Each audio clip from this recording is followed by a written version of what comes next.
Am I the asshole for not cooking for a vegan? A friend, Ed M40 of mine, M, and my GFs, both 38, recently turned 40. Ed is an old army buddy. When he sent his invitation out, it was for 2 different birthday parties.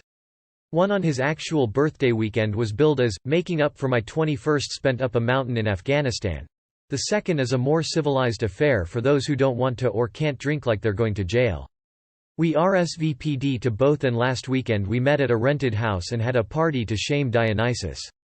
Now I'm one of those annoying people who doesn't really get hangovers, or rather my hangovers manifest as feeling a little thirsty and waking up early.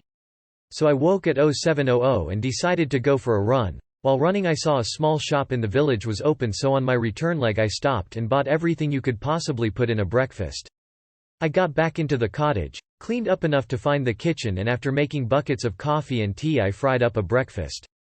As the lurching horrors that are hungover 40-ish-olds appeared and either declared me not human or a saint, the food was consumed and more people appeared. So arrived the vegan. She is the girlfriend of Ed's brother, Mark. I have met her 3 times, I know she is a vegan. The vegan burst into the kitchen and loudly complained that there were no vegan options.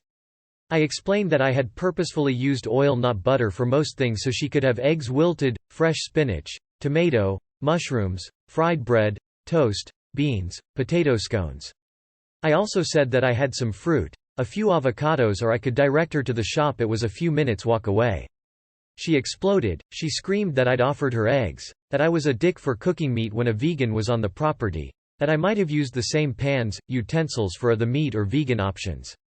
She then crashed out of the kitchen and returned gesturing at me with a milk carton and screeched, I don't use the word lightly, that I hadn't offered her a vegan alternative. I was trying very hard to keep my cool because I love Ed and like Mark a lot, so I took a breath and explained that there was no vegan option in the shop. I hadn't looked, to be honest. What had she planned on doing if someone else hadn't bought any? She started off, but unfortunately my girlfriend burst in at that point, laid into her about giving fellow vegans a bad name and told her to find Mark and GTFO. We found him covered in vomit on the bathroom floor, so stuck him in the bath, hosed him down. He woke up, was in no state to drive, so he offered to call her a taxi. She left. Ed mentioned it put a sour note at the end of a great night and Mark looked like he was dreading going home. A few friends have since said that if I knew there were vegans I should have at least looked for vegan options. While I think her actions were terrible, I do feel like in 2023 maybe I should have considered dietary requirements. My girlfriend, vegan, will eat eggs if they are from pets, home-grown. I'll explain more in comments if required. Not the asshole. You actually had a bunch of options for her, she was being ridiculous and entitled. Not the asshole on behalf of all non-lunatic vegans who don't feel as it's anyone's responsibility to feed ourselves other than ourselves.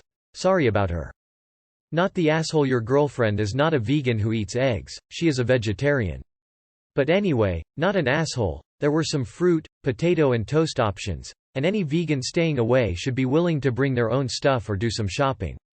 You didn't owe anyone at all a breakfast and tried to do a nice thing. In no way are you ta. It was an impromptu meal, as a treat. At an event you RSVP'd to, not the host of. If you were the host, and brought the food for the weekend with no vegan options, you WBTA. She's an adult, if she doesn't like it, she can lump it. Not the asshole, she is being insane. If you have dietary requirements you get used to bringing food with you. I'm going to a wedding tomorrow with 3 celiacs, and we have a bag of food to hide in the car in case we get forgotten, cross-contaminated.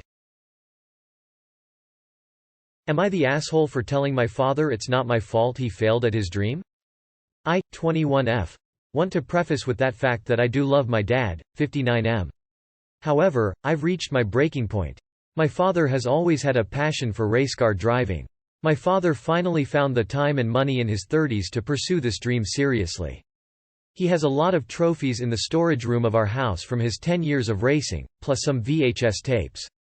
However, he never got to go pro, because racing is expensive and a lot of what he was making back in the races wasn't going back into his car and stuff as he had some substance issues. He quit racing when I was 5. Since my birth, he has directed his passion onto me, even more so since he quit racing. I was literally born while he was watching a rerun of one of his idol's races on the hospital TV in my mom's room, or so he says. He even named me after his idol's daughter, first and middle name. He has spent my entire life trying to get me into racing. While I admit some aspects are fun, especially riding shotgun at a drag race a couple times, I have zero interest in racing, amateur or professional. Aside from just not having any particular desire to do it, it's dangerous as all hell. My father got injured a lot during his racing years and was almost burned alive once. No thanks. My father won't listen. I tell him no, he tells me to try it. I tell him it's dangerous, he tells me about safety measures and how I won't care when I'm finally doing it. I tell him my passion is to be a novelist. He tells me either I can just novels, on the side. My life has constantly been having racing and get good grades shoved down my throat. Yesterday he called me up to see how I was doing and I told him about some essays I have due soon and how I had some shitty customers at work and I was tired and stressed. How does he reply? By telling me I could just quit my job, drop out, move back in with him, and start racing. He said he'd been putting money away for me whenever I'm ready to do it. I told him no, and asked why he didn't just give me the money for college. I'm paying everything by myself and he's the only family member to not give or offer any financial help. He said I'm clearly handling that fine and this money is for my future career as the best female NASCAR driver. I told him that I didn't want to be a racecar driver and that he needed to stop pushing it on me, that it wasn't my fault he failed at his dream and I didn't exist for him to live vicariously through despite the fact he clearly seems to think otherwise. He got defensive, saying I was being a brat and out of line, then tried to laugh it off, and I told him I needed to go. We said our goodbyes and hung up. My mom texted me today, she and Dad are amicable nowadays, to tell me that Dad was hurt by what I said and was feeling badly. I told her that he's been pushing my buttons my entire life and I've told him to stop politely every time, and it hasn't worked. Maybe I'm too angry to see it, but was I the asshole? Saying I learned in therapy. Like most therapy sayings, it makes you want to slap the person saying it, especially if they're smiling smugly, but it's also 1000% accurate. Your parents don't just push your buttons, they installed them. Basically, no one can get under your skin quite like a parent. Not the asshole at all. It sounds like what you said was a long time coming and he was always going to be hurt whenever he realized you weren't going to live out his fantasy for him. Not the asshole. You basically stated the facts, but your dad sees them from his own perspective. At this point, he should be realizing racing is not your dream, only his. There's nothing wrong with that. It's not fair for your dad to expect a do-over via your life choices. He needs to take a step back and see you as an individual and not just an extension of himself. Not the asshole. You're spot on that your dad is trying to live his dream vicariously through you. He needs to stop badgering you to go into the career that he wanted.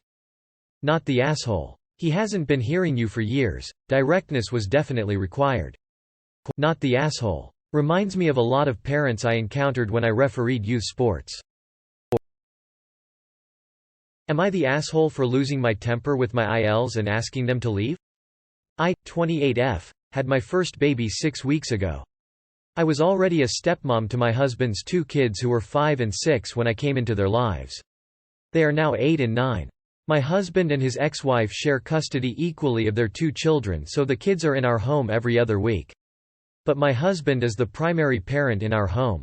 He's their biological parent and we worked with a therapist to figure out the best way to integrate me into his and the kids' family, and it was agreed I would take a secondary role and not a primary role when parenting.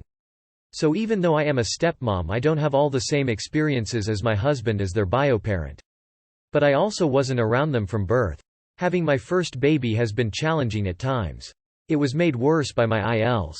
They will show up to help me, but they also invalidate the fact this is my first time having these experiences.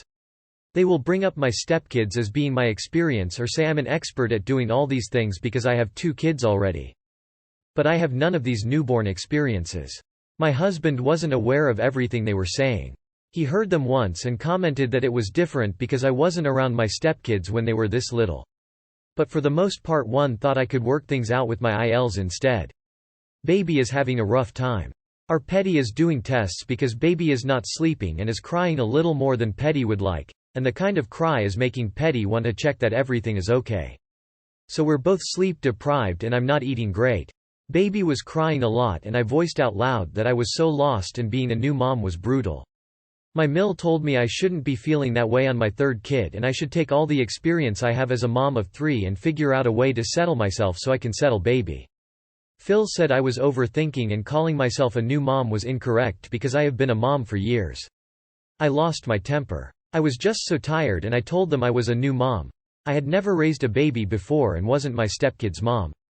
I told them I came into their lives when they were already in school and I didn't take on a full parental role with them but a secondary one, which they know, and every time they insist I have done all this before I just feel more and more stressed and agitated. I told them it was not helping me and then I asked them to leave for the day because I could not hear any more of their crap. They called my husband that night and asked what the fuck I lost my temper like that for. They said they were here to help and I was dismissing what I was to my family by saying I was not a mom to my stepkids. They said I might have PPD or something but I should not be angry and rude to them and I owe them an apology. He told them they owed me an apology and they responded that they had done nothing wrong and I was ungrateful.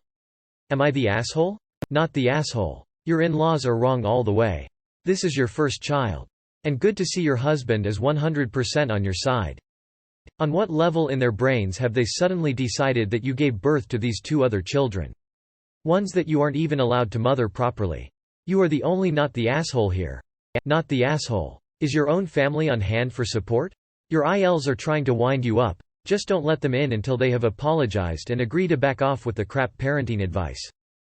Congratulations on your baby. Being a first-time mummy is so hard. I was in a similar situation. You are a first-time mummy and the fact the in-laws don't get that is ridiculous.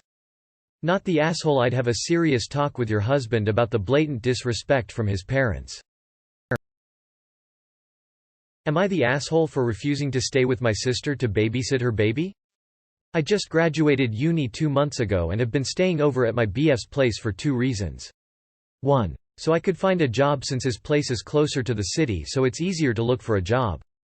2. Because whenever I stayed over at my sister's place, I'd always be the only one doing the chores and cooking. 6 months before I, 21F, left for my last semester in uni, my older sister, 23F, had a baby with a guy she'd been seeing from her work. The 2 of them have been in a situationship for over 2 years since the guy has a wife and kid but still pursued my sister. Neither of them have a stable income, they work in a band. But my sister really wanted to have a baby with him because he told her he'd leave his wife for her, he didn't.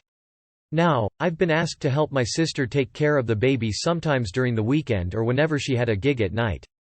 At first I was fine with it since I hadn't gotten a job yet and was mostly focused on my crochet business. But it's been getting more frequent to the point it's been difficult for me to work on my business and find a job, especially since she doesn't pay me for babysitting. This has been an issue for a while now and I've brought it up to my parents before but my mom tells me to just deal with it and work it out with my sister and my dad just thinks it's a pity that my sister has to send her baby to a friend instead of having me babysit. When I brought this up with my sister, she says she doesn't have the money to find a nanny, send her baby to a daycare or pay me and that it's sad how I'm asking her to pay me even though she's told me that she's gotten a lot of money before but always splurges it on music equipment instead.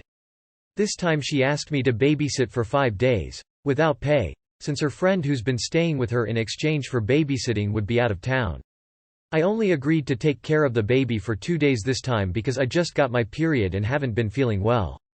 She seemed okay with it and said the rest of those days she could send the baby to another friend who's helped her before when I was still in uni.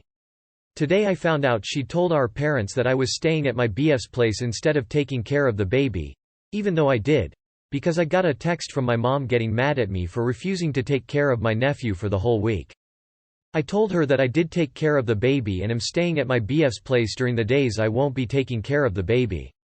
Both my parents have been trying to convince me to stay with my sister just to take care of the baby even more now since we visited them last week. I've told them I don't want to be stuck babysitting a baby when it's not my responsibility and it's not like she pays me to help her but they think I'm just being an asshole. Am I really the asshole for refusing to stay with my sister to help babysit her baby?